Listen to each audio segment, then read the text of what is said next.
Makinig kayong lahat. Malapit nang magwakas ang Hunter exam para sa taong ito. Ito na ang ika-4 at pinakahuling pagsusulit na gagawin ninyo. Lahat kayo ay dapat bumunot ng baraha. Ang bilang ng mga barahang yan ay eksakto lang para sa inyong lahat. Ang unang bubunot ay yung pinakaunang aplikanteng nakalabas doon sa tore. Kung ganoon, Ginong Hisoka, simulan mo ng pagbunot.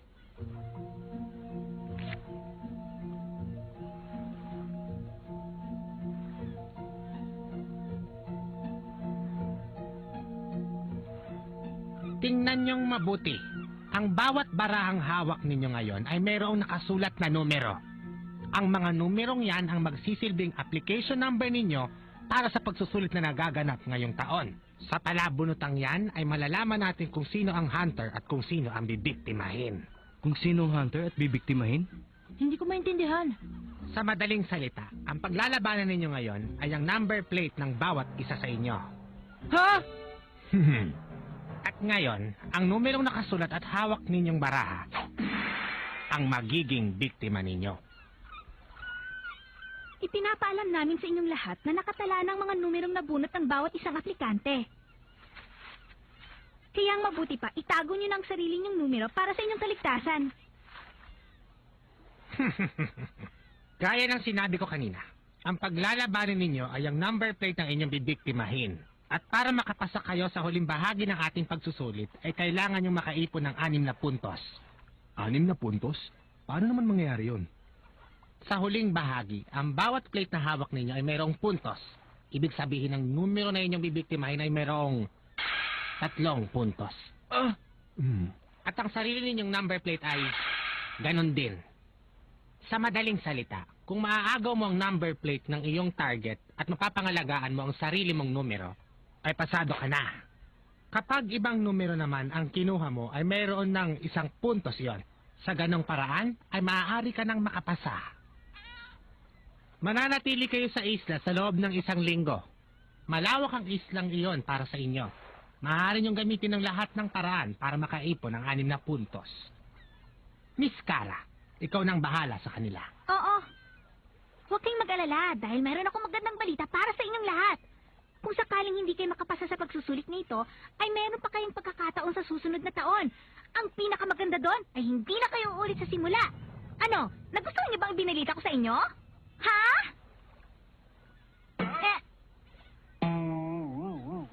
Pasensya na. Magpahinga muna kayo dito sa barko hanggat hindi pa tayo nakakarating doon sa isla. Kahit pa alam niyo na kung sino ang target niyo, hindi niyo pa rin alam kung sino ang taong hahabol sa inyo. Pwedeng katabi mo lang siya. Maaari namang isa sa iyong mga kaibigan. Ito na ang simula ng totoong pagsusulit.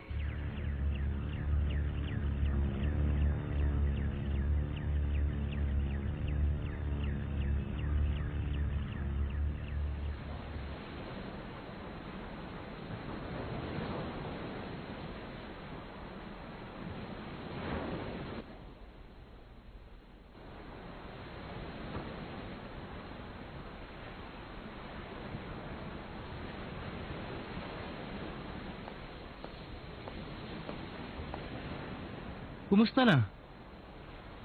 Noong tumatakas tayo dun sa isla, ay para tayong magkakapatid na nagtutulungan. Pero ngayon, ay kinakabahan na parang ang lahat na makakarap natin ay ang taong tutugi sa atin. Ganun talaga yun. Ang pinakahuling pagsusulit na ibinigay nila ay hindi lamang tungkol sa ating numero, kundi nakasalalay din ang ating buhay. Nakasalalay ang ating buhay. Sino ba talaga ang biktima? Ang hahabulin mo o ang hahabol sa'yo? Hindi ko rin alam eh. Basta ako magtatago na lang ako. Tomba. Ibig sabihin, sa pagsusulit na ito, nakakalam mga eksperto sa pakikipaglaban tulad ni Hanzo. Isa siyang mahusay na ninja. Ang 3 Amori naman ay maaari magtulungan dahil sila ay magkakapatid. Si Greta, mahusay gumamit ng blowpipe dahil ito ang ginagamit niya sa pangangaso. Pangangaso? Isa na siyang profesional, hindi ba? Tama. Tungkol naman sa hawak ng blowpipe, kailangan mag-ingat kayo lahat. Mag-ingat kami lahat? Oo nga pala, may nakakalimutan pa akong dapat yung iwasan ah. Sigurado ang lahat ng aplikante ay nangangarap na sana'y hindi si Hisoka ang nakabunot ng kanilang numero. Masasabi ko rin na pinakamalas na yata ang taong nakabunot ng numero ang pag-aari ni Hisoka. Siguradong siya ang lalabas na biktima.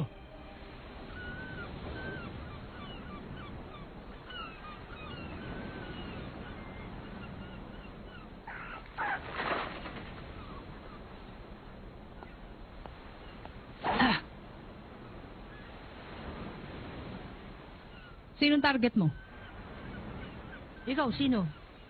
Sekreto.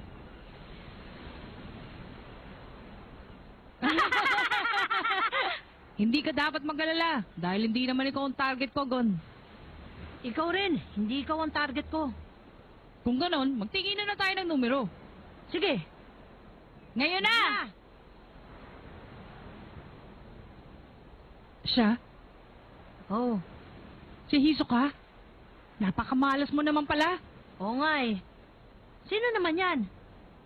Sino na nga yung may numerong 199? Hindi mo rin alam? Nakalimutan ko na nga yata ang mga numero na lahat ng mga aplikante. Pagkatapos magpaliwanag ng babae, tinignan ko silang lahat.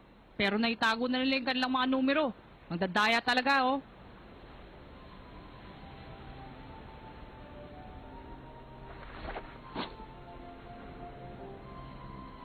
Ha?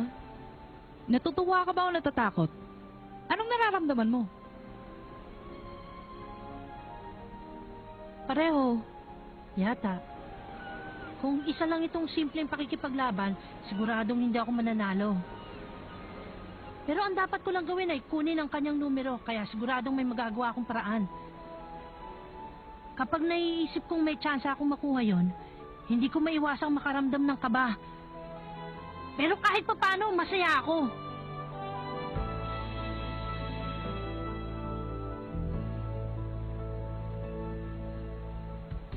Ganun ba? Eh di pag-usayan natin. Oh, Malaki ang tiwala ko sa'yo, Gon.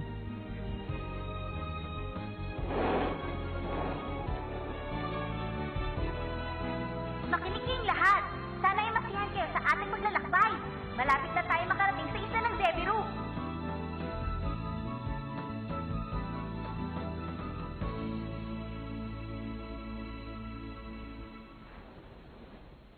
Ngayon maaari na tayong bumaba. Sisimulan natin sa pinakaunang nakalabas sa tore ng patibong. Pagkababa ng isang aplikante ay kailangan maghintay muna tayo ng 2 minuto bago bumaba ang kasunod. Pagkatapos ng 1 linggo ay kailangan ninyong bumalik dito sa barko na mayroong 2 numero o 6 na puntos. Paano? Simulan na ang pagbaba.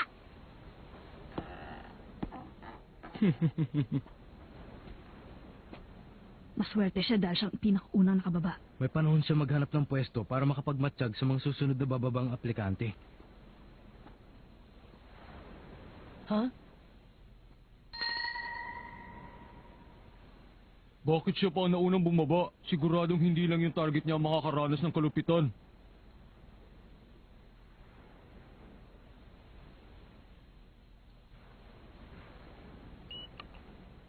Ngayon ang ika-21 nakababa.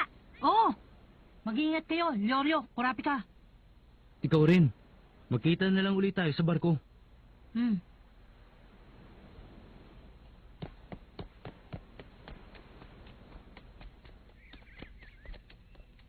Ang una kong gagawin ay hanapin si Hisoka. Ha?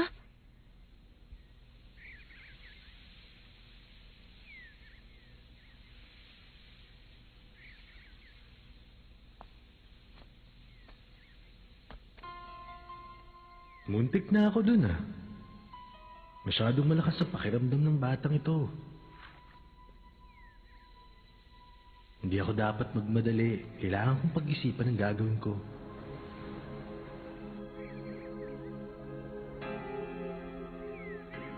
Ano kayang gagawin ko? Paano ko makukuha ang numero ni Hisoka?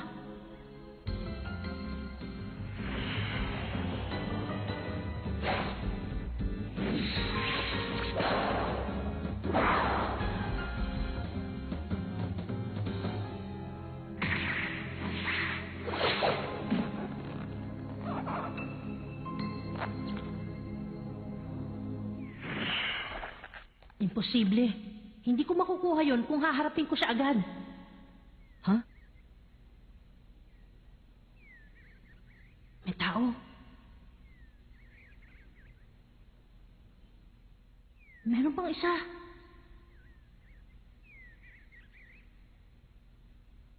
Siguradong yan ang target niya.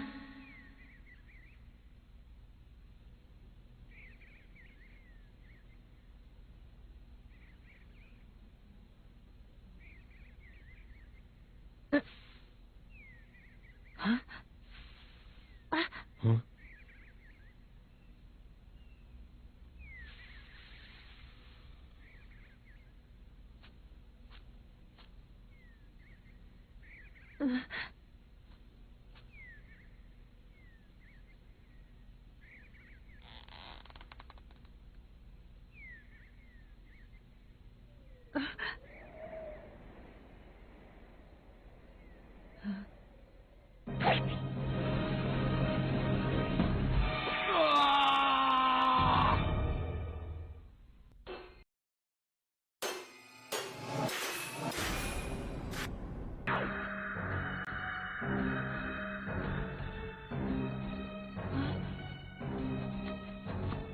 sumablay siya. Ah!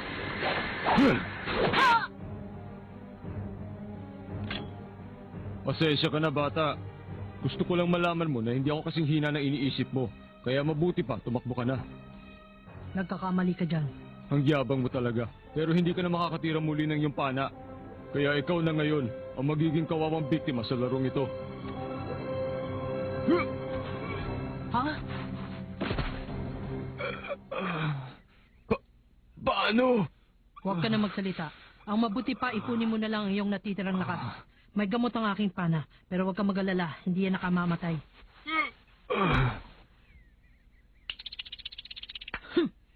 Merong ilog na malapit sa lugar na ito, kaya hindi ka mamamatay. Paalam.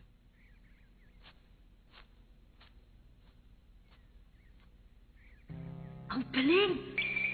Matyaga siyang naghintay hanggang sa dumating ang pagkakataon. Sinabayan niya ang hangin para hindi siya mahalata ng target. Hindi man siya nagtagumpay sa paggamit ng kanyang armas para mapabagsak ang bibiktimahin. Inasahan niya na yun, kaya gumamit siya ng gamot para maparalisa ang katawan ng kanyang target. Ganun pala ang pagiging isang hunter. Ayos! Ganun ang gagamitin kong parang kay Hisoka. Dapat ay hindi niya maramdaman na nasa paligid lang ako. Tsaka ako agawin ang kanyang numero.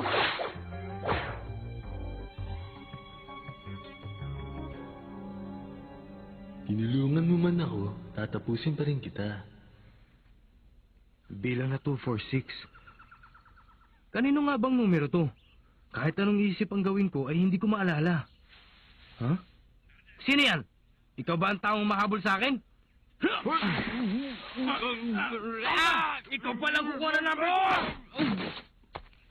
ko! Teka, minahon ka muna. Nagkakamali ka sa inisip mo, Leorio. Hindi ka ang target ko. Sinungaling ka! May papakita ko sa'yo. Hindi mo naman to number, di ba? Kaya hindi mo kailangan maging bayolete.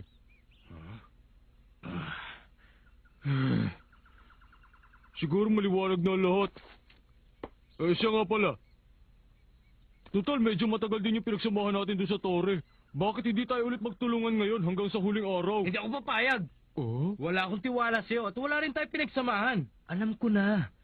Kahit hindi ko nga akin target, pwede rin kitang biktimahin para pandagdag sa akin puntos.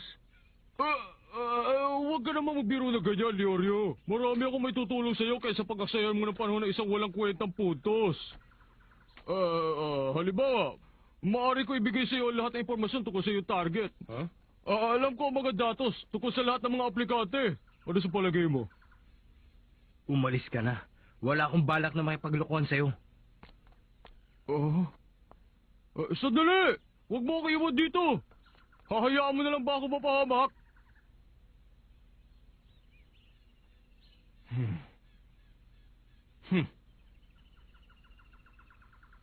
Alam ko na ang target. Isagawa ang operasyon gaya ng plano. Sige.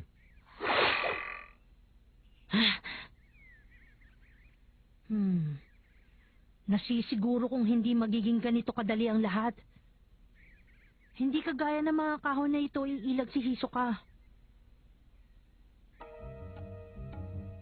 Kahit magtagumpay ako kapag ginulat ko siya, siguradong gagawin niya ang lahat para mabawi yon. Pero wala naman akong gamot na pampatulog para magamit sa kanya. Bahala na. Basta kailangan kong makuha yon sa isang atake. Wala akong ibang gagamitin kundi itong pamingwit ng aking ama. Para magawa yon, kailangan kong sanayin ang sarili ko sa isang gumagalaw na bagay.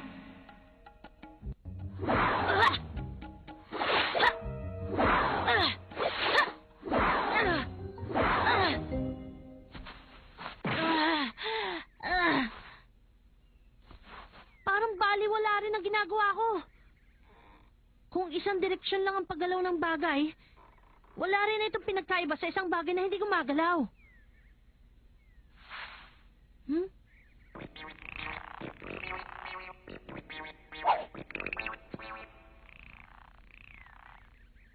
Alam ko na. Kailangan ko humuli ng target na umiilag.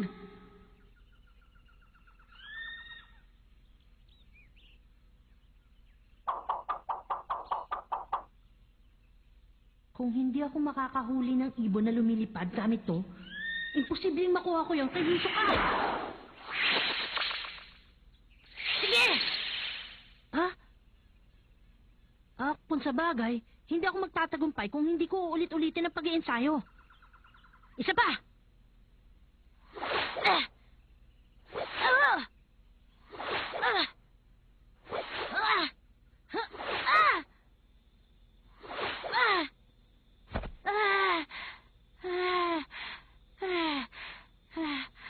Inabot na pala ako ng gabi. Hindi ko akalaing ganito pala to kahirap. Kailangan kong gumawa ng paraan. Nakapasa ka sa akin. Sana'y maging mabuti kang hunter. Mabait kang bata. Ano kaya mangyayari kapag nagkaharap kami? Makakaya ko kaya si Hisoka?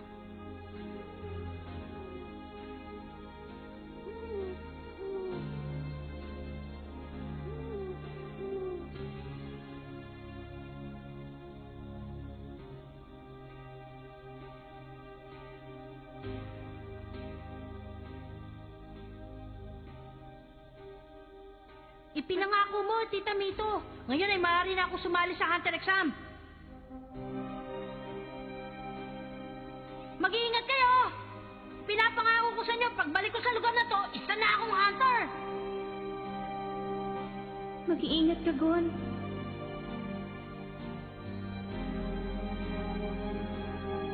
Gon, Ha?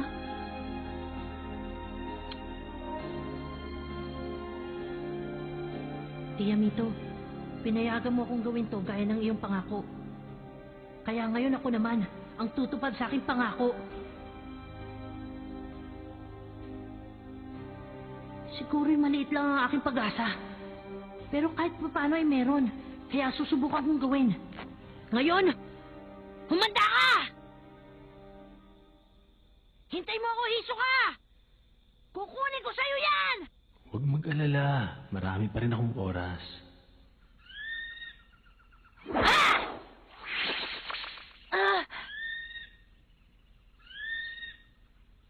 Bakit ganun? Wala pa rin ako nahuhuling ibon.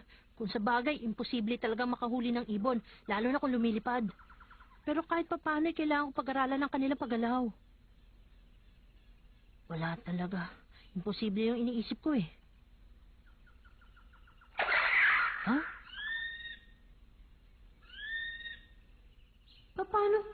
Paano nahuli ng ibon yung lumalangoy na isda? Ang galing naman. Ah.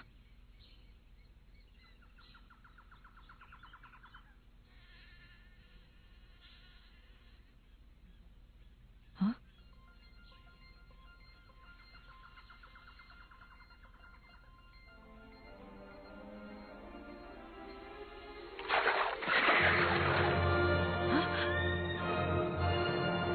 Ang galing ng ibon! Sa ganung paraan, makukuha ko yung kay Hisoka!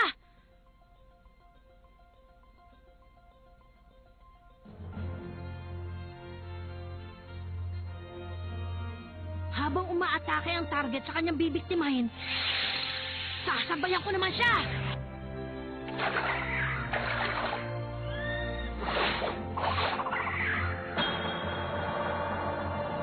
Kaya ko! Makukuha ko yung kay Hisoka!